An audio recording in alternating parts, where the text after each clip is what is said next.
शेतकऱ्यांचा 7-12 जर कोरा नाही केला तर मी पवारांची औलाद नाही,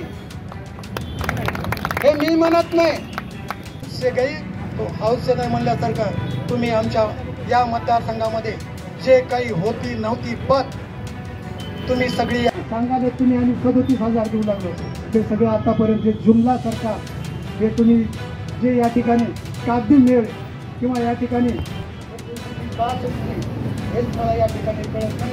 पुन्हा एकदा या मतदारसंघाच्या जनतेच्या वतीनं सहकार मंत्र्याला या ठिकाणी जाहीरपणाने सांगतो, जो नाही आता दिलगिरी ते म्हणतात की मी फक्त एका तिथल्या पतसंस्थेपुरतं या ठिकाणी मी बोललो।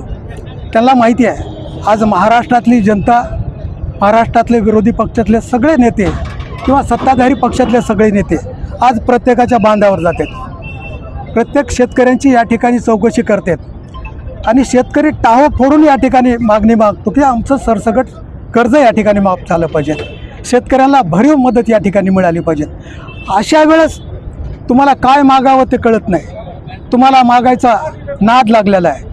अशा पद्धतीचं वक्तव्य करणं, तुम्ही विहीर मागितली तर आम्ही तुम्हाला विहीर आणून देऊ, हे निवडणुकीच्या अगोदर केलेलं वक्तव्य आज आपल्या माध्यमातून या ठिकाणी सांगू इच्छितो। हे तुम्हीच सांगितलेलं आहे निवडणुकीच्या अगोदर शेतकऱ्यांचा 7-12 कोरा करू कोरा करू कोरा करू, तुमचं कर्ज नाही माफ झालं तर ही पवाराची औलाद होणार नाही, हे तुम्हीच सांगितलेलं आहे। आज तीच मागणी घेऊन जर शेतकरी तुम्हाला कर्ज माफ करा मागत असतील, सगळे विरोधी पक्ष नेते या ठिकाणी मागत असतील, तर तुम्ही या ठिकाणी सांगता की तुम्हाला काय मागायचं या ठिकाणी कळत नाही। एवढं जर तुमचं जर नसेल तुम्हाला किंवा शेतकऱ्यांच्याबद्दल जे तुम्हाला आणखीन या ठिकाणी तुमच्या भावना या ठिकाणी जागा झाल्या नसतील तर शेतकऱ्यांचं दुर्दैव समजायचं का सुदैव समजायचं।